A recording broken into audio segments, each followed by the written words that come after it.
Тұрақты комиссияның бірлескен отырысының күн тәртібінде 2018-2020 жылдарға арналған қалалық бюджеттің жобасы таныстырылды. Онымен қалалық экономика және қаржы бөлімінің басшысы Аймангүл Сыдықова таныстырды. Аймангүл Сыдықованың мәліметінше 2017 жылдың 1 желтоқсанында қалалық бюджет 4,1%-ға орындалу күтілуде. Бұл жоспарды 439 миллион 61 мың теңгеге артық. 2018 жылғы қалалық бюджет жобасының кіріс бөлігі 11 миллиард 37 миллион 514 мың теңгеге құрайды.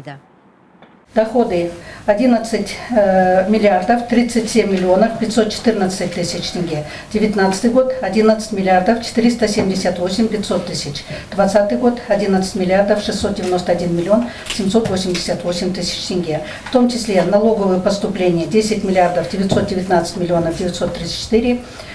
19 год 11 миллиардов 348 миллионов 250 тысяч, 20 год 11 миллиардов 536 миллионов 835 тысяч. Неналоговые поступления 18 год 33 миллиона 916, 19 33 миллиона 539, 20 год 45 миллионов 223 тысячи. Поступления от продажи основного капитала 83 миллиона 664, 18 год. 19 год 96 миллионов 711 и 20 год 109 миллионов 730 тысяч тенге. Келер жылдың бюджеттік жобасы бойынша 2018 жылдың жалақы қоры ArcelorMittal Теміртау акционерлік қоғамының көрсеткіштері бойынша 2017 жылмен салыстырғанда 4 миллиард 295 миллион 860 мың теңгеге артық. Прогнозные параметры на 2018 год по индивидуальному подоходному налогу с доходов облагаемых источников выплаты и социальному налогу доведены Управлением экономики и финансов в сумме 4 миллиарда 206 миллионов 940 тысяч тенге и 3 миллиарда 131 миллион 554 тысяч тенге соответственно, с нормативами 50 и 46% по социальному налогу. Данное снижение социального налога 46% связано в связи с передачей спортивных объектов в областную коммунальную собственность. Управлением экономики и финансов области на 2018 год утверждено снижение норматива отчислений по соцналогу с 50 до 46%. 2018 жылдың қалалық бюджет жобасының шығыс бөлігі 12 миллиард 248 миллион 457 мың теңге құралған. Бюджет жобасы әлеуметтік бағытталған. Бұл салаға бюджет қаржысының 62% бағытталған. Ол 7 миллиард 598 миллион теңге. Қаланың білім беру бөліміне 6 миллиард 383 миллион теңге бөлінген. Оның 282 миллион теңгесі күрделі жөндеу жұмыстарына арналған. 15-ші мектеп гимназиясының күрделі жөндеуді жасауға 63,8 миллион теңгесі, ал 17-ші мектептің күрделі жөндеу жұмысына 30,5 миллион теңге қаралып отыр. Сонымен қатар 27-ші орта мектеп мен әлем балалар мен жасөспірімдер орталығында күрделі жөндеу жұмыстарын жасау жоспарланған.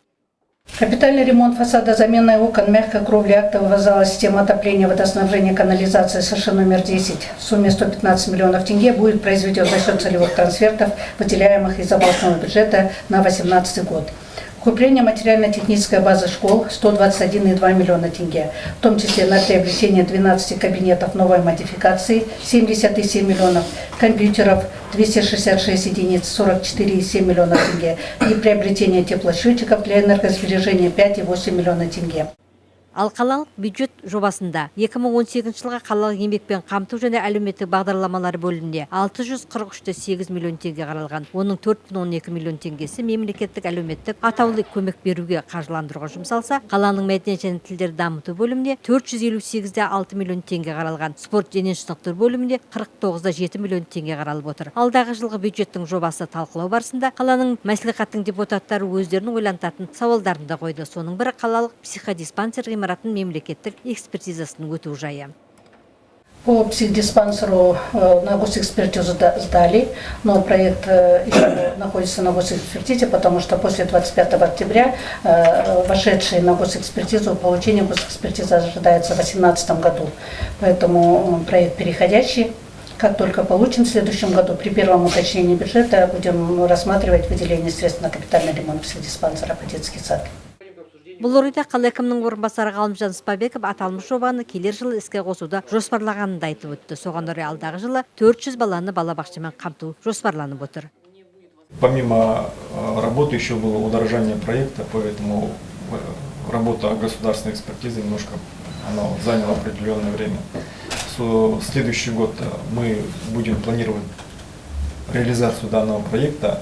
Кроме этого, капитальный ремонт 22-й школы, где планируется разместить мини-детский сад на 100 мест. и выйти уже к 1 сентября с учетом частных инициатив, где у нас предприниматели города реализуют проект по созданию детских садов и сотрудничество с местным исполнительным органом.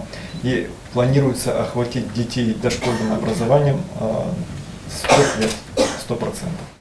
Бюджет жобасында келер жылға қаланың коммуналдық шаруашылық саласына 3 миллиард 213,8 миллион теңге қаралған.